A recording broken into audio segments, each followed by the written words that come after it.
Welcome to our final webinar before Easter. We'll be returning next week, and detail on our webinars next week will be posted on www.eca.co.uk/coronavirus. Today's webinar features our regular experts Rob Driscoll and Andrew Eldred. Rob is our Director of Legal and Business, Andrew is our Director of Employment and Skills. Andrew and Rob will be discussing some of the new developments which have been affecting the industry this week surrounding coronavirus, with a particular focus on Wales.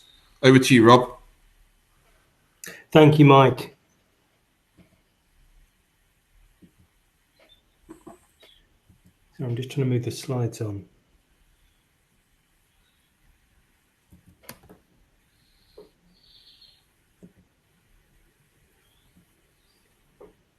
And there have been a number of developments this week. There we go. Right, I wanted to update everybody by starting to talk about the current position in respect of site opening and what's happening. As you will know, if you listen to our previous webinar, there's been a lot of contentious debate around this within the industry. The current position for England is that the Public Health England guidance has been updated, but I'll touch upon that in a second. So the current position as far as construction goes in England and Wales, and still in Northern Ireland, as I understand it, is that construction may continue subject to the following requirements, this is a position outlined on the Construction Leadership Council's website and repeated on our own website, that the construction can continue subject to Public Health England guidance. And I'll move on to Wales in a second. That guidance has been updated, and I'll touch on that in a second, subject to health and safety. And I think it's important on health and safety to recognise that the main contractor has an overall duty under the Construction Design and Management Regulations, CDM, to look after and regulate welfare facilities and other overall site safety facilities. That position is supposed to be recorded in the construction phase plan and rolled out and amended as and when needed be. So that's a main duty on the overall site controller there in law to look after site safety. It should also be carried out under the site operating procedures. And I put in brackets there 1, not 2. On the 2nd of April, there was a version 2 published for all of 3 hours before it was retracted and recalled, and we are looking and waiting for a version 3 or 2.1, more likely 3, to come out. The reason I stop on version 2 there is that whilst some may wish that 2 never happened, I'm not entirely privy to the reasons why it was recalled. Legally, version 2 was in play for that number of hours where it was published. So if contractually you then made decisions as to whether you could or could not carry on during that intervening period, they were made legitimately based on version 2 that was current. However, once it was recalled, version 1 is now in play and has been since that recall. And therefore, as soon as it was recalled, your decisions would have to be reconsidered and based on version 1, as if it wasn't complicated enough already.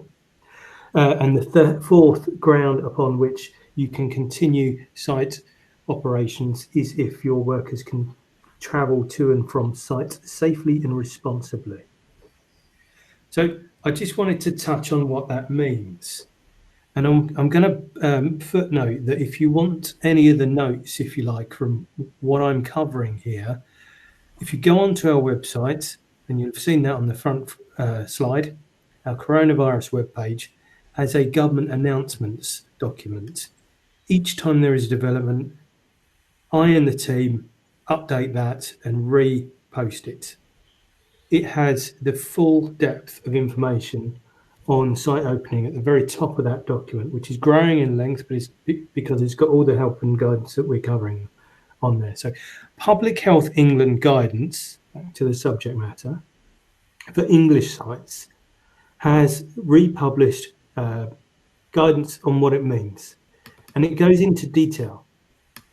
It covers construction, manufacturing, transport, specifically, so the bits that are relevant to us.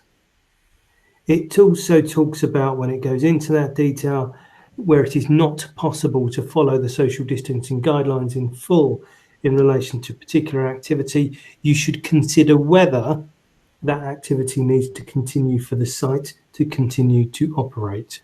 And if so, take all mitigating actions possible to reduce the transmission of COVID-19. What does that mean? It means, again, in your daily life, you do risk assessments, method statements. It talks about the usual hand washing, 20 seconds, especially after coming in and out of cabs, the blowing nose and sneezing advice that we've all now become accustomed to. It talks about guidance for those using public transport. What it does do, which is quite helpful, is start to address the 2 metre issue. It should ask that contractors and people on site should plan to minimise contact between workers and avoid skin to skin or face-to-face contact. Where it's essential, it should be kept to 15 minutes or less, or whatever is possible. Keep groups of workers down to a minimum. Make them as small as possible. Make sure vehicle crews are working together rather than mixing up crews.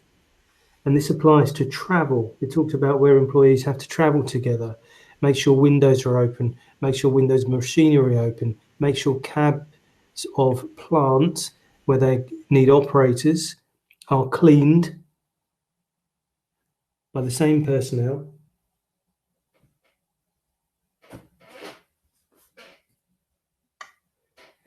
And that continues to clean handles and steering wheels and everything else. In terms of transport for workers, it says when using private vehicles, please make your journey only when essential. Cars should only be shared by members of the same household or work crew. And obviously this is all subject to checking that those personnel do not have symptoms, have not displayed it, and whether they're shielding or isolating. In the guidance is also an element of tradespeople in homes. And again, that covers what I would call basic common sense, but it outlines that the tradesperson should be doing essential works. So in our case, if a household has lost power or something like that, it should look at those issues and those works can still carry on. But I think the tradespeople, not just in the guidance we've covered already in terms of handling vehicles and people travelling together, etc., should check before they enter a property that the property, no one in it is shielding, isolating, and nobody has displayed those symptoms. And vice versa, the house owner should do likewise. I've had to do the same myself this week. In terms of Wales, we have a document on the website that covers the announcement from the Welsh Government this week about what their social distancing means. Now, I've mixed reactions amongst the members. Some have said, oh, this is welcome, Wales has got ahead of the curve. Others have said, well, this is complicated if you're working for an English contractor in Wales. Do you check the contract? Is it subject to, if it's subject to UK law, it tends to be subject to the law of England and Wales, because unlike Scotland, there isn't a separate Welsh legal jurisdiction. However, your contract will require you, if you're looking at things like force majeure or extra time, to do what is applicable to that site. So sites in Wales will be subject to the Welsh Government guidelines. The document's on there, and what I did was just take the entire Welsh announcement and highlight the bits that were relevant to construction so that you can interpret them. But what it did acknowledge, in the same way that the Public Health England guidance acknowledges, is that social distancing has to be, and the guidance has to be contextual. It acknowledges that construction sites can continue to operate. It acknowledges that travel will be difficult in remote areas. The idea of travelling separately could be nigh on impossible, but it asks that people do everything reasonably possible to either separate, ventilate, and keep crews together rather than mixing them, and take all the right sanitary measures to mitigate the risk. So this has now very much come to the point where government is asking everybody to play their part and mitigate what's already there. In terms of announcements this week, it's been a fairly hectic week. I think I'll start with the Construction Leadership Council, which is displaying quite a vulnerable position within the industry. Its letter to the Prime Minister prior to his entering isolation and being admitted to hospital identified some key asks to get the industry going, and these will cover off some of the concerns we've been seeing in our webinars. It asked that government suspend PAYE and CIS payments to aid the economic survival of the construction industry. It asked for deferral or cancellation of the apprenticeship levy, and there have been some CITB announcements which Andrew may touch on later around some of those. It announced some policy procurement notes, which I've touched on in a previous webinar, but I will expand upon that in later. For those who have been displaying a lot of anxiety because they are micro businesses, single person, sole director, limited liability businesses, about where they fell between the cracks of government support, it asked that government step in and support them. And I might add at this stage that we've added our support to a government petition which had been launched with 74,000 signatories around supporting that kind of issue. It also identified that if government accounts as a client for on average 35 to 40% of the industry demand, that it lead by example and release and encourage the release of the 4.5 billion in cash tied up in cash retentions. And then lastly, it asked that the government extend the £25,000 grant scheme for small businesses to construction to aid the recovery. We then had a letter coming out from Alok Sharma, who is the Secretary of State for Business at BEIS, which stands for the Government's Business Energy Industrial Strategy Team, which looks after construction, congratulating and supporting the construction effort to continue not just economic output, but continue to support the survival of the built environment through the COVID-19 outbreak, remembering and acknowledging that the NHS may be the front line in the war against COVID-19, but the engineers in engineering services are what keep the built assets and the hospitals and schools and other facilities going in the meantime. The CLC has also released guidance on the Coronavirus Job Retention Scheme and the Self-Employed Income Support Scheme.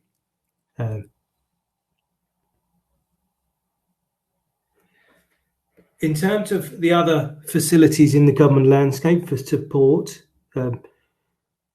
we have the very high level one, which is for large corporates, which is the Bank of England Liquidity Corporate Financing Scheme. Now, this applies to companies which are so large in terms of turnover that they can access the Bank of England, go through a sophisticated due diligence process, and figure out how the debt and equity system of lending can be used to prop up their survival. Below that, we've got two developments. One is the Coronavirus Business Interruptions Loan Scheme, and the other is the Coronavirus Large Business Interruptions Loan Scheme. So for 45 million to 500 million turnover, they can now get loans up to 25 million from 5 million. For loans, for those with turnover lower than 45 million, they can get loans of up to 5 million under the normal coronavirus business interruptions loans scheme. The way they work, both of them, the government backs the loan scheme by guaranteeing to the retail bank 80% of the loan value. Each of the 40 plus retail banks who have joined the scheme have an overall cap within that 80%. It is the retail bank that then lends the money to those applying for the loans. The developments in the last week, though, are that they have relaxed the system. There were some initial problems around the system. So the two developments are the large business loans facility, the 45 to 50 to 500 million, that can get up to 25 million pounds worth of loans, and those loans on the normal coronavirus business interruptions loan scheme, who were having trouble because they were getting banks demanding that they offer personal security. The Chancellor stepped in and told them that they could not ask for personal security on loans of less than 250,000. The practical problem at the moment is that retail banks' inquiries are 5 times their usual rate, so they are slightly struggling to cope and turn around the inquiries in time.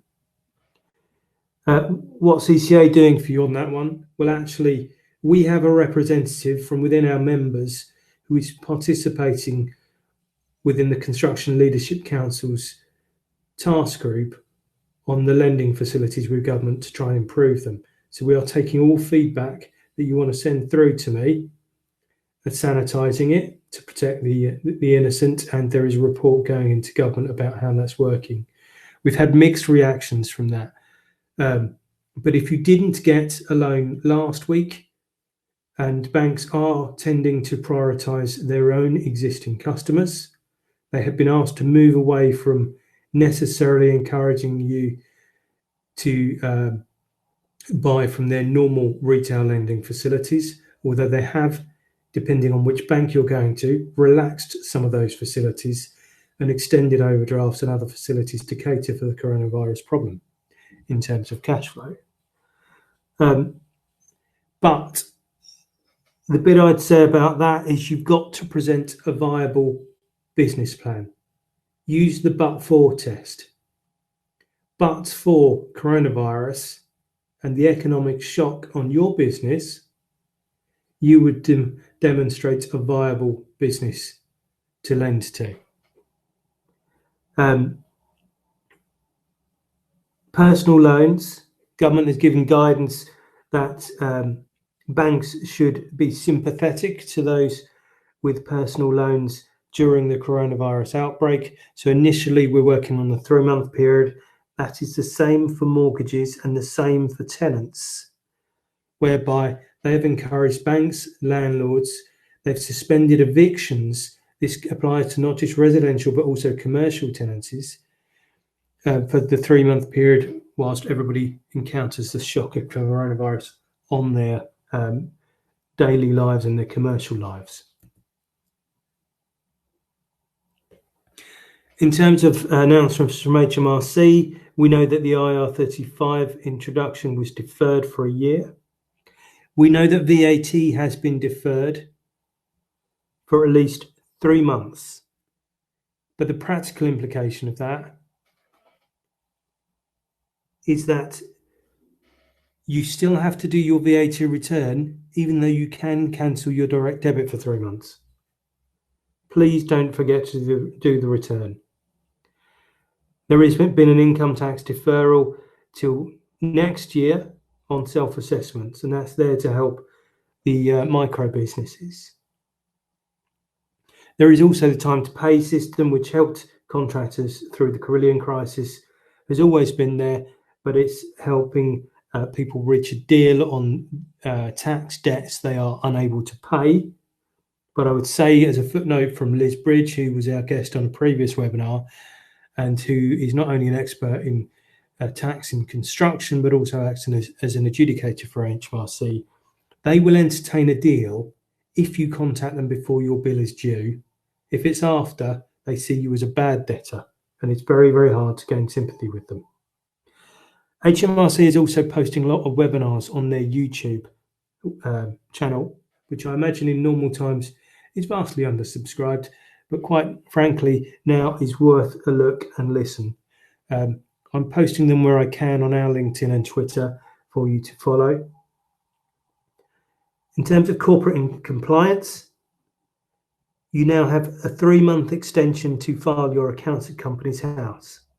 They have suspended the need to report gender pay gap analysis and data. So they are looking in the round at all the money shy. And after the initial throng, if you like, in the daily press announcements of the big support measures, they're digging down now into the secondary support measures needed to protect businesses.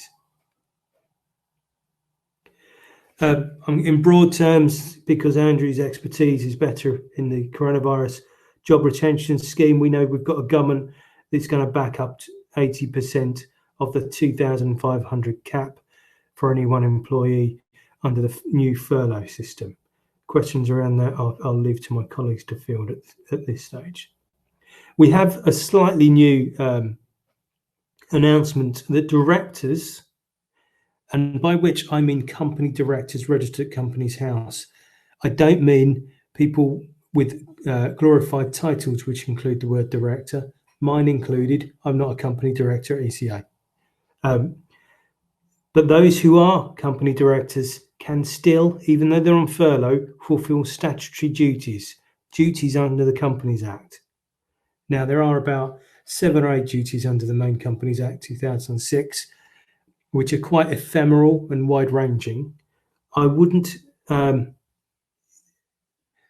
be cautious about stepping too far.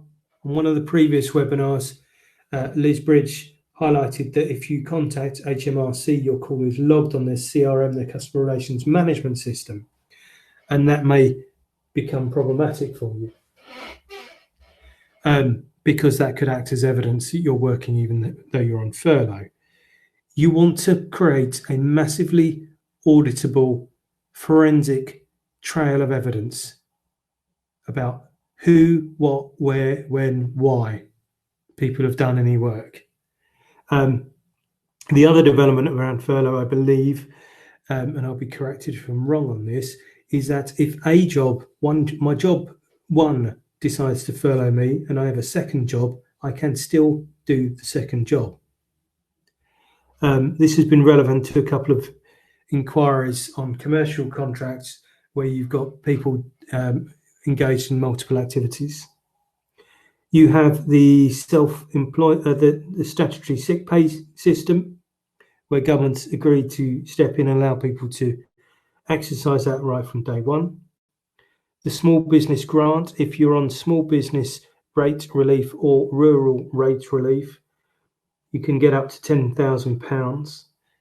There is another announcement which doesn't appear on my slides, which is lesser known about. Local authorities have a special hardship fund. If you are very desperate, the Federation of Small Businesses, who I've got to thank for this, drew my attention to the fact that this won't be advertised, but if you have to approach your local authority, they may help you out, especially if you can demonstrate that you are an employer in the area with apprenticeships and work being undertaken, which has an economic impact if you disappear. Insolvency law has been relaxed. We're still slightly unclear as to what that means in terms of the moratorium they've announced. A moratorium is a freeze on assets during a liquidation or administration process whilst you look at the business and try to figure out what can be salvaged. The idea of extending what is already in existence in UK law could be very helpful. And they're looking at additional restructuring packages. and wrongful trading. Wrongful trading is where somebody who is an office holder of the business during the months leading up to liquidation continues to pay bills even though it knew it was insolvent and pay them in the wrong order. Very, very hard to evidence in normal circumstances because you tend to be punished if you were clearly wrongful trading as opposed to stupidly trading.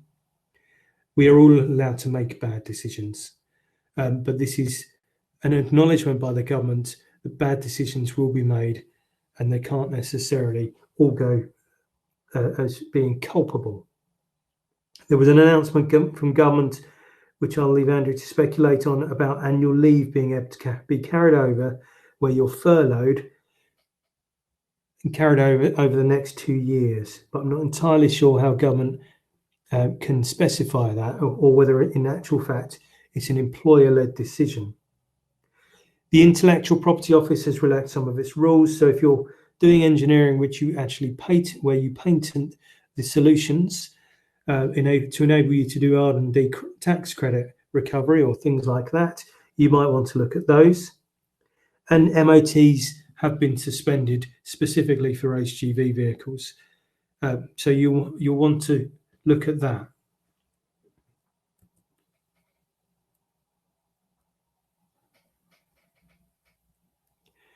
Right to work checks have been temporarily relaxed, not suspended. It just means that you can do things by video and scanning documents as opposed to having to have physical paper checks or certified copies in that sense. There has been guidance released in last week about maintaining further education and what it means to apprenticeships in terms of those guidelines. The driver hour rules have also been relaxed. So if you thought, how does it work where you're trying to stagger shifts because that's what's in the site operating procedures that the main contractors should consider staggering shifts in order to mitigate the risk of COVID-19, then you've also got relaxation there. There is a call, this may not go down particularly well depending on your levels of anxiety and how much you're struggling, but in terms of the wider societal effort for COVID-19, there is a call from government to donate PPE towards the NHS, to volunteer to help the NHS, to look to see how your business might support government, and these shout outs go across all of government, and to feed back on the impact in your business and your sector, which obviously we're trying to capture as your trade body and with a direct line into government on this stuff. There's also an NHS or COVID-19 government app where you can follow your own symptoms and help feedback into the overall statistics that are announced on a daily basis.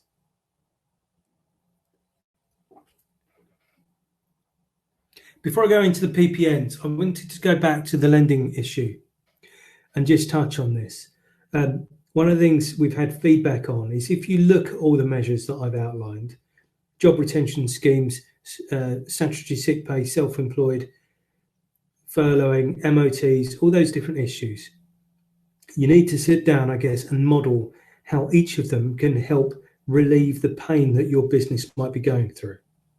Because once you've done that and you properly model the scenario, at worst, best case scenario, hopefully with the assistance and support of your accountants, you can then put a viable business plan together if you need a loan.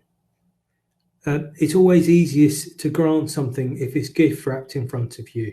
And the feedback we've got is that sometimes the information being presented is not being presented in quite the most coherent way, so that it looks like a business that, using my but-for test, but for the shock of the coronavirus, was perfectly viable and had good cash flow and was well managed. So the other big announcement in the last week is the PPN. PPN is a policy procurement note. Again, I touched on these in a previous webinar, but we've had a massive expansion on what that means.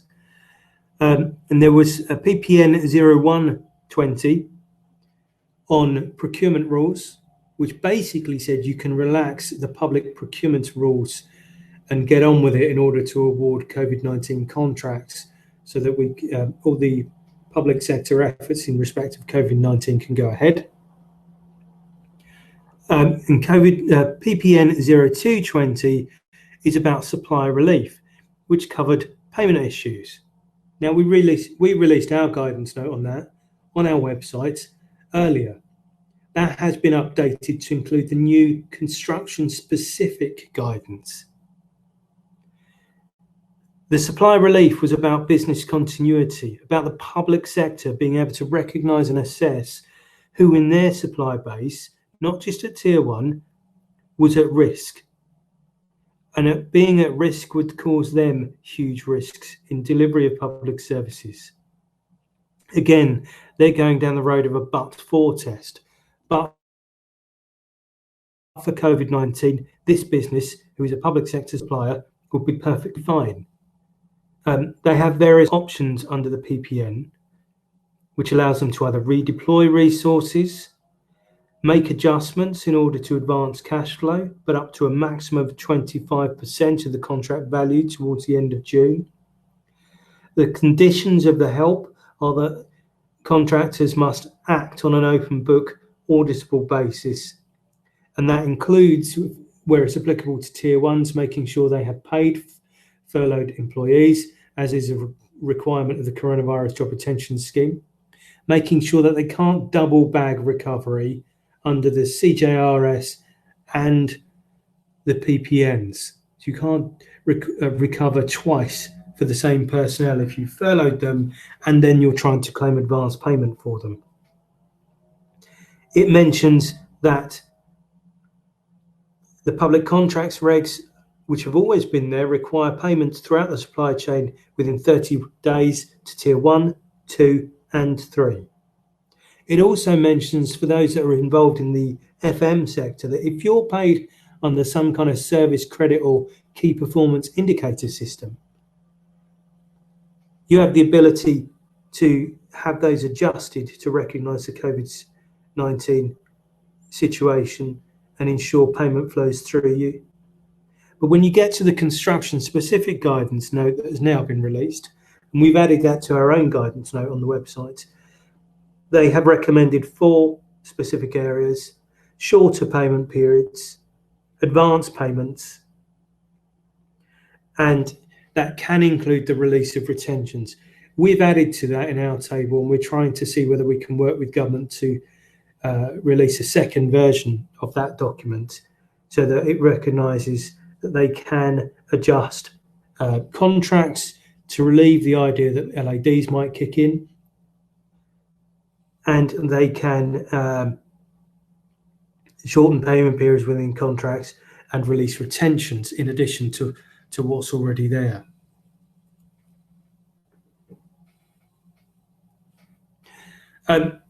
Because it's such a hot topic, I wanted to return to a slide I used before in a previous webinar. We do have contractual guidance, and it's worth watching our previous webinar on all the different clauses within the JCT and NEC. There are multiple lawyers in private practice and trade bodies all releasing their guidance. It more or less says the same thing. It talks about frustration and how that, as a principle of law, is very hard to claim. I'll skim over these in headline form. It talks about force majeure, but the reality of force majeure, it is very viable as an option here, but this will be a case-by-case dispute. But it tends to give time, not necessarily money, certainly under JCT. NEC is different. There is a specific force majeure test to be completed.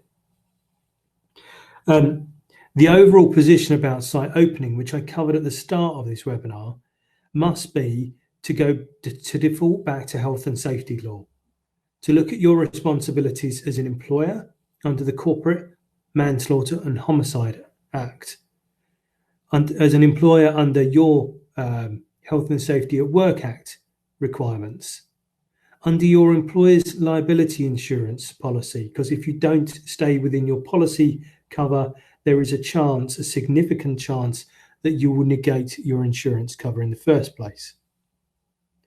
And then also to default back to, as I mentioned earlier, the main contractor or the site owner's responsibilities as principal contractor under CDM regulations. If the site can't be made safe, that is potentially an employer's or a main contractor's prevention or impediment, which under most standard form contracts gives you right to time and money. So if you're looking at the more contentious, antagonistic or aggressive contractual behaviour that's been emerging over the last 2 weeks, think about that. But one thing we always recommend is that you have 2 conversations concurrently. One is the contractual one, and the second one is the commercial one. The commercial one, as you'll have seen from the letter issued today by the Construction Leadership Council, with our support, because I know various members of our team are now involved with the task force on COVID-19 under the Construction Leadership Council, it is encouraging and begging the industry to not revert back to historic aggressive adversarial behaviour and to take a more proactive approach. It's worth name dropping. If you've seen the media around Taylor Wimpey, they have set up a system for their micro business supply chain to support them through the COVID-19 by releasing monies in terms of advance payments. They're not grants, they are lending facilities, but that's a much more proactive approach to supply chain management. So it is worth, one of the other things that pops up in the policy procurement note is specimen deeds of suspension or variation. So they are templates that can be used by the parties to the construction contract to implement as a side agreement to the existing contract what's going to happen under the PPN. And that follows what we were saying on our last webinar, that if you want to reach an agreement on time, money, or any other issues around COVID-19, it needs to be recorded, signed by both parties as an amendment which will temporarily operate during the COVID-19 pandemic, so for as long as it lasts, and then will expire at the end. So you also have those templates available within the PPN, and we may be working on some drafting of ECA specific templates for you.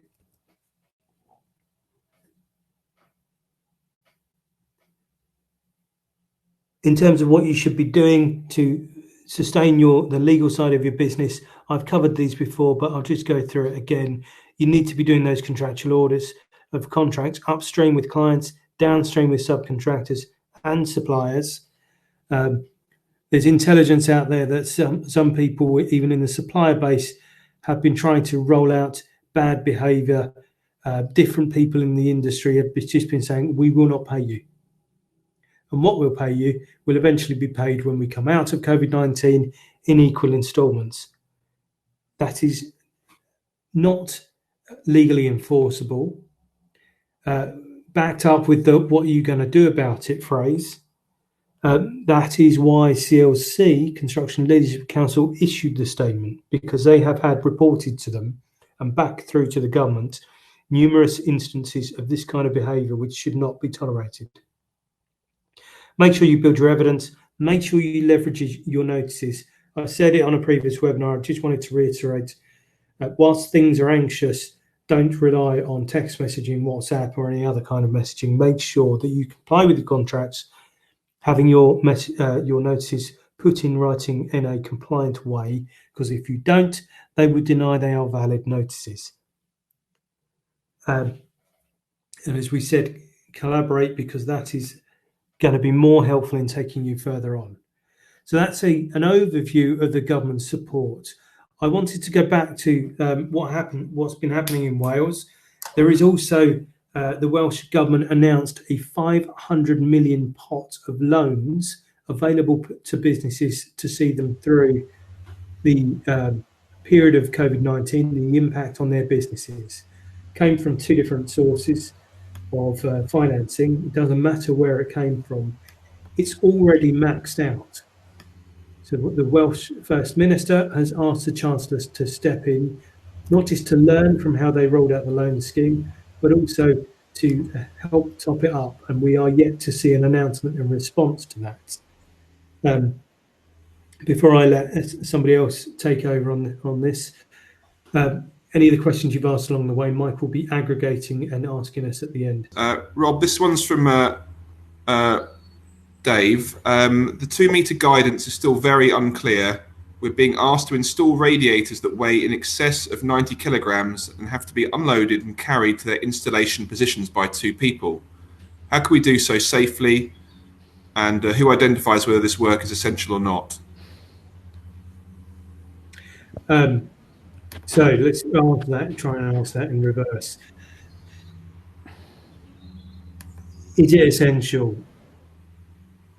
I would go with the rule of thumb that if you are in somebody's home and that is part of your works, other trades can't get on until yours is done or the installation can't be complete, it becomes essential. This is not the essential label in terms of what needs to be done to keep a hospital going. Can it be? You're asking questions like, can it be done later? If this is all you're doing, then that is all your contract is part of your contract is there for. If it's about emergency works in someone's house to fix them, as a tradesperson, that is not, in my view, essential. What is essential is that I have power, hot water, and heat. If that is my only heat source, it becomes essential. So you can see how the question becomes very contextual. I don't know whether you're installing a radiator in someone's house as an additional radiator, as a supplement on top of things, or this is a commercial site where you're installing loads of radiators in a highly dense residential block or anything like that. How can you do it safely? I think the guidance is unclear because it's leaving the emphasis on the individual contractors to decide. If you read the guidance note that I've put on the website about government announcements, it repeats verbatim the parts of Public Health England's guidelines about what happens when you can't do 2 metre distancing. And I guess with the emphasis on skin to skin and face to face and reducing those times, it will be saying, presumably, and bearing in mind I'm not a site worker, but having done some works myself, is it that you only need to lift it during the process of hanging it onto the brackets that fit onto the wall? Is that the only part of the exercise of installation that is a 2-person job closer than 2 metres?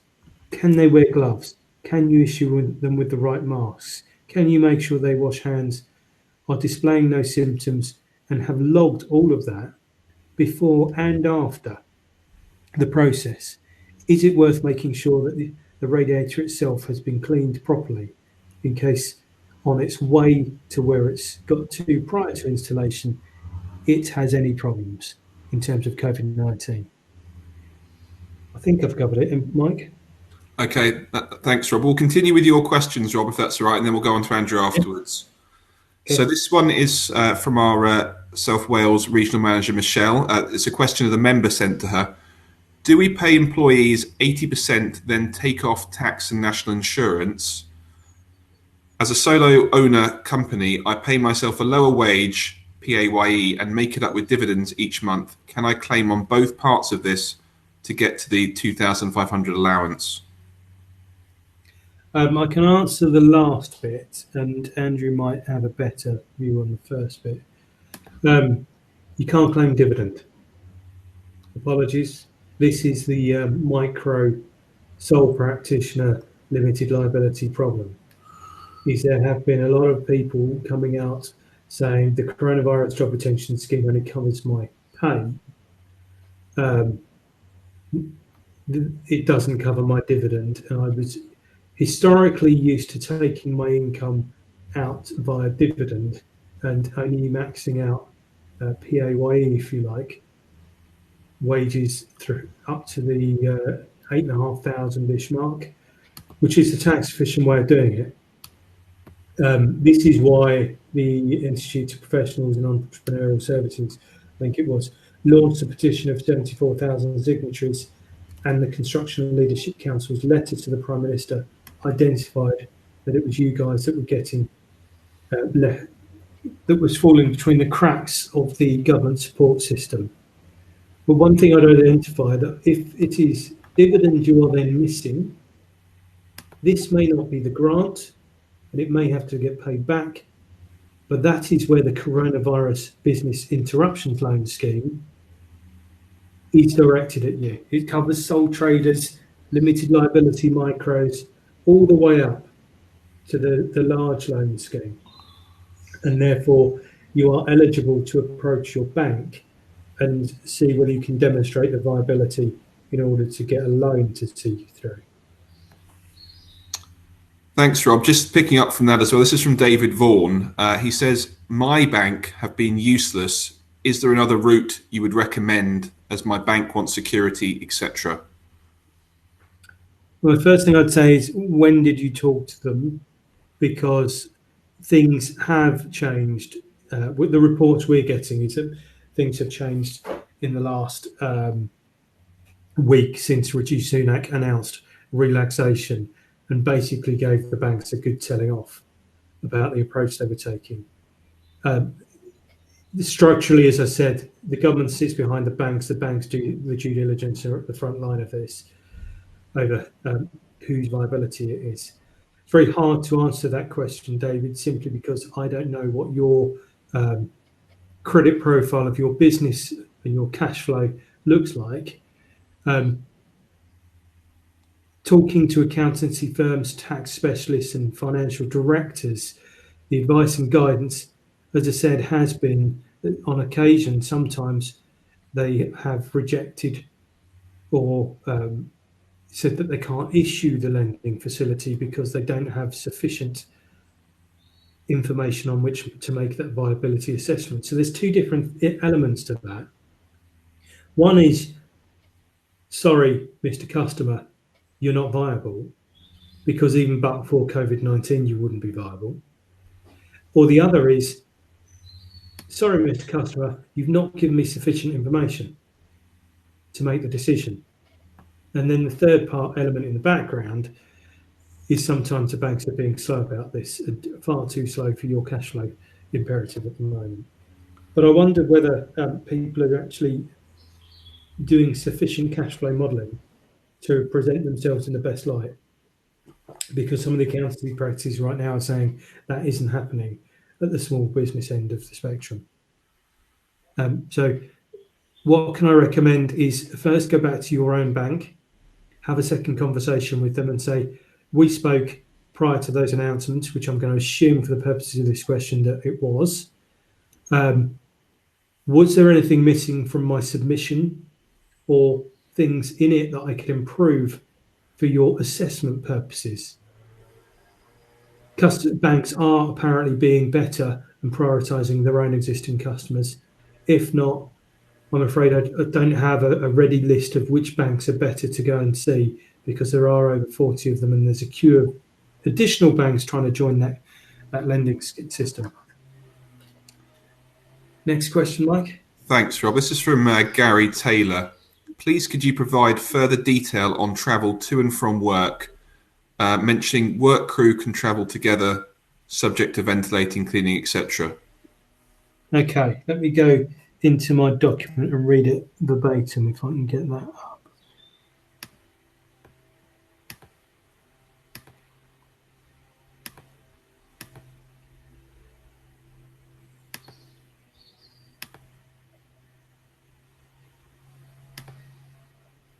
Oh.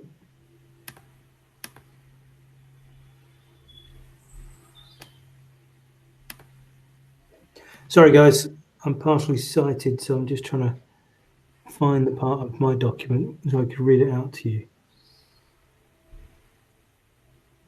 It basically talks about ventilating cars and here we go, use of private vehicles. When using private vehicle to make a journey that is essential, cars should only be shared by members of what it calls the same household, but it would be the same crew when it comes to work, because construction work will fall in that part of the Prime Minister's announcement, which are in most cases jobs that can't be done remotely. Those who normally share a car with people who are not members of their own household For a journey that is essential, e.g. getting to work, should consider alternatives such as walking, cycling, public transport, where you maintain a distance of 2 metres from others. Please don't shoot the messenger on that one. I know how risky public transport could be. If the journey is essential, such as travelling to work, and there is no option but to share a car with people who are not part of the same household, journeys should be shared with the same individuals and with the minimum number of people at any one time. Good ventilation, i.e. keeping windows open, facing away from each other, may help to reduce the risk of transmission. Private vehicles that are used by people from multiple households should be cleaned regularly using gloves and standard cleaning products, with particular emphasis on handles and other areas that passengers may be touching. So I've got a feeling that the person, I think it was Gary, you said, who asked that question, will roll his eyes at me and say, well, yeah, that's helpful. All it is government recognition of the obvious, which is there are certain parts of the country where people cannot travel separately, and certain kinds of work crews, specifically in construction, where due to size of fleets, sites, natures of sites and remote areas, you're going to have to do this, but it's asking that employers take steps to mitigate the risk. Okay, thanks, Rob. One more here. This relates to furloughing from Dave. Can you interrupt furlough, i.e. stop and start, if you have work coming in, or has it got to be 3-week solid blocks only? Andrew, if you can hear that, feel free to also chip in, but if not, Rob, do crack on with that one.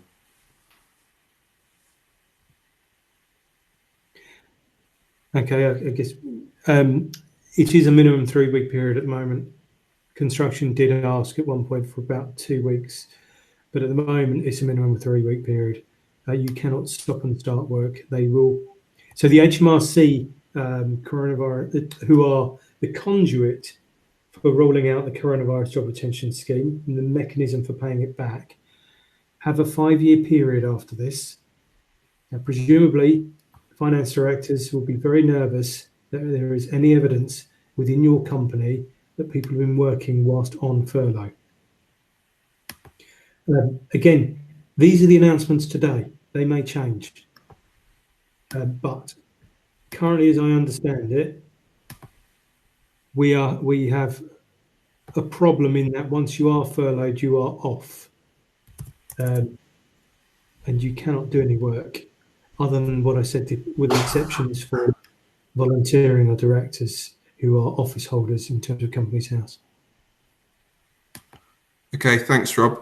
This is from Hannah Morris, also on furlough. Can I furlough PAYE staff and use self-employed subcontractors for emergencies? Yeah, but Hannah, be careful.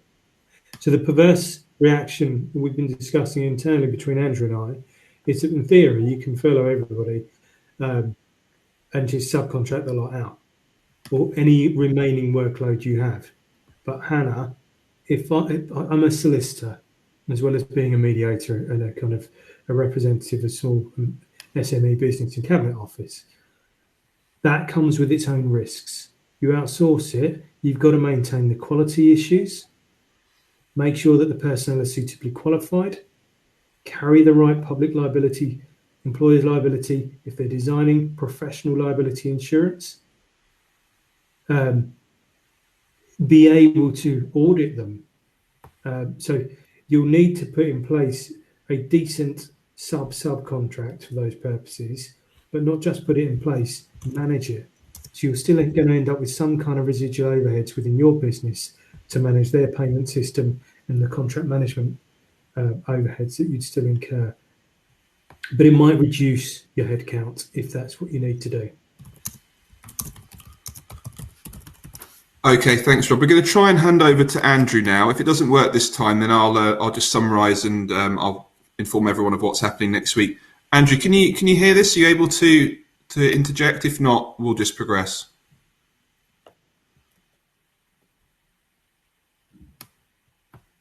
Okay, it looks like we can't hear from Andrew. I'll quickly click through his slides just to give you a sense of what he was going to talk about, and I'll let you know where you can find out all of his guidance after that. So the first one was just briefly around furloughing. Obviously, Rob's addressed some of the questions already. It talks about some of the HMRC guidance, which was issued on the 4th of April, and some ACAS guidance from a couple of days ago. And it also notes some issues remain unresolved. However, we do have a lot of guidance, and I'll give you the link shortly after this. The next slide talks about employment guidance, dealing with coronavirus in your workforce, what alternatives are there to furlough. There's quite a few different options you might want to take depending on your circumstances. Again, we have guidance on that. There's information on bank holiday guidance, obviously very relevant given the weekend ahead and some of the bank holidays next month. And there's more guidance on furlough coming out later today on our website. So I'll let you know about the link in just a moment. Just back on to Wales for a moment. Andrew was going to talk about some of the issues relating to apprentices. There was some guidance from the Welsh Government on the 26th of March about learning providers being urged to do their best to maintain learning and assessment, including using technology. And where this isn't possible, the learning provider can place an apprentice on absence for as long as required. There's details on subsidies, and otherwise employers are referred to the furlough scheme. As I mentioned, all of our guidance can be found at www.eca.co.uk/coronavirus. That includes Andrew's latest guidance note on furlough, which will be out later today. So please do look out for that there. Many thanks to Rob and all of our guest presenters over the past few weeks, which have included Andrew, Liz Bridge, Andy React, Stuart Young, Paul Williams and Ruth Wilkinson. We're also delighted to announce a new Technical Tuesday webinar series will be starting next week. Details on this can be found on the ECA website, www.eca.co.uk. Don't forget, you can read all of our guidance, as I say, at www.eca.co.uk/coronavirus. You can also follow us on social media at ECA Live. Sorry, I just wanted to answer a question that I can see come up there about small business grant relief. Each of the grants and announcements on our guidance note, which is downloadable from the website, tells you whether you need to do something or whether they will automatically apply to you. I believe the small business grant relief, you would be written to by the local authority and be told that it's applicable to you. But I would want to double check that. But if you want to download that note, it will tell you on the paragraph itself or link back to it.